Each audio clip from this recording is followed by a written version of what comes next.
No despedimento coletivo ou no individual? No despedimento coletivo. Porque, quer dizer, para uma empresa com menos de 150 trabalhadores, que é mais de 90% do nosso tecido empresarial, pode juntar 2 pessoas e um despedimento coletivo.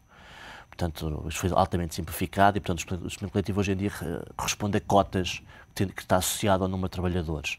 Ora, como em Portugal a maior parte das empresas tem poucos trabalhadores, basta 2 despedimentos para ser um despedimento coletivo. Ou seja, não são 2, são 3 ou 4. O facto dos empresários depois terem de ser obrigados a extinguir o posto de trabalho não dificulta um pouco o processo? Mas também, se não quisessem extinguir o posto de trabalho, não entravam para o despedimento, seja individual, seja coletivo. Mas aí entramos numa outra questão, que é o facto de quando o trabalhador não é suficientemente rentável ou a pessoa certa, ou até por uma questão de idade, ou de não se adaptar às novas tecnologias, não é a pessoa certa para aquele posto, mas não se quer extinguir o posto de trabalho, é aí que surgem algumas dificuldades. Mas eu aí acho que, vamos ser sinceros, eu acho que aí deve-se proteger o trabalhador.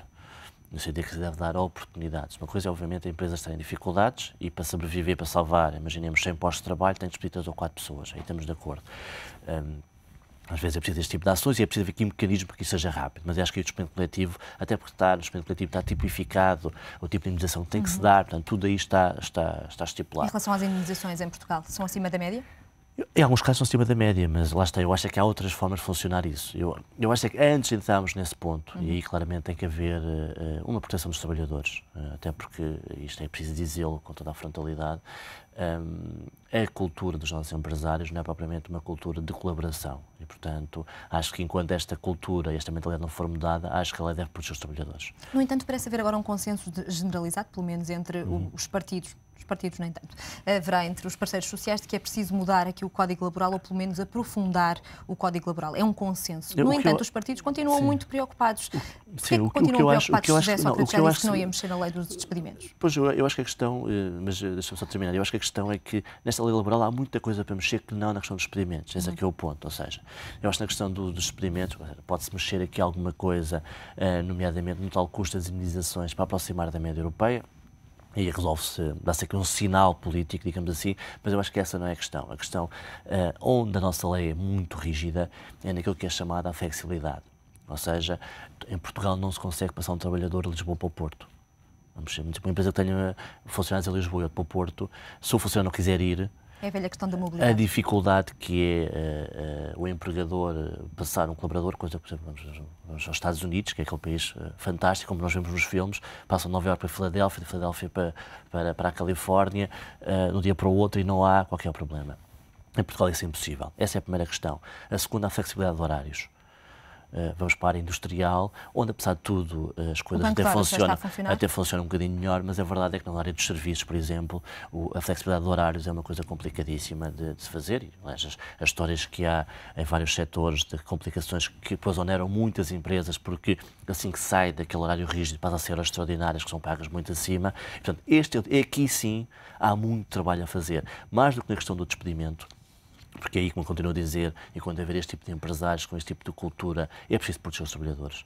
E a lei laboral, todo o espírito da lei laboral é exatamente esse, e acho que deve continuar a ser. Não é que não se possa mexer em 3 ou 4 parâmetros, mas não é essa a questão. Acho que o vínculo deve-se manter, a questão da justa causa deve-se manter. Onde eu acho que há muito trabalho a fazer é neste tipo de funcionamento. E é aqui, e é neste tipo de questões, mais na questão do emprego, que as empresas podem ganhar eficiência, podem ganhar produtividade e tornarem-se mais competitivas. Bruno, vamos falar da última emissão portuguesa. Vou, antes de mais, aqui introduzir o tema. Portugal realiza hoje a última emissão de dívida do ano, com um leilão de bilhetes do Tesouro com maturidade a 3 meses. O IGCP pretende colocar 500 milhões de euros. Mas a emissão deve ficar marcada por um juro pesado. Atualmente, a linha de bilhetes do Tesouro negocia com uma yield de 3,853%, bem acima dos valores da última emissão idêntica, ocorrida em novembro, em que o Estado pagou 1,818% e bem superior à emissão de junho, onde o juro se situou nos 0,476%. Os analistas consideram o valor muito doloroso para o Estado, que não tem conseguido encontrar compradores a taxas baixas. Para o leilão desta quarta-feira, os especialistas não esperam grandes problemas na procura, até porque a emissão é de curto prazo e, por outro lado, os juros são atrativos. Analisamos então esta última emissão. Os analistas não estão muito otimistas e é motivo para não estar. Eu acho que sim, acho que obviamente não vai haver complicação em colocar os 500 milhões, até porque é 3 meses, portanto é um tipo de dívida que rapidamente tem procura. A questão vai ser o preço e provavelmente vamos pagar um preço quase 3 vezes mais do que pagámos da última vez. Isso acontece porquê? Acontece porque as questões todas que já falámos aqui, que se vão agravar provavelmente no início do próximo ano, porque neste momento está para os investidores dentro de um grupo de países de alto risco. Não é isso que diz José Sócrates, está bastante mais otimista em entrevista. O nosso primeiro-ministro já nos comprovou que vive numa realidade, nesta situação vive numa realidade paralela, que é preciso dar aqui um desconto, obviamente. Se não for para o Primeiro-Ministro ter esse tipo de discurso, mais ninguém vai ter, mas obviamente que, embora, apesar de tudo o que José Sócrates diz, a verdade é que Portugal está para os investidores no grupo de países, como a Irlanda, como Grécia, como Espanha começa a estar, aliás, correu muito mal ontem a emissão de dívida espanhola, e, portanto, como está nesse grupo de países de risco, ou de alto risco, as agências de rating estão em Lisboa, apesar de ser Portugal, em vigilância negativa, já baixaram o nosso rating, provavelmente podem baixar novamente o rating de Portugal. E, portanto, perante este tipo de notícias, os investidores exigem maior rentabilidade para comprar títulos de dívida nacional. A questão, e isto é normal, isto é o mercado a funcionar, a questão aqui é até que ponto é que Portugal pode aguentar e suportar este tipo de preços, tendo em conta aquilo que são as suas contas públicas. E a verdade é que se for 1 ou 2 ou 3 leilões não tem problema.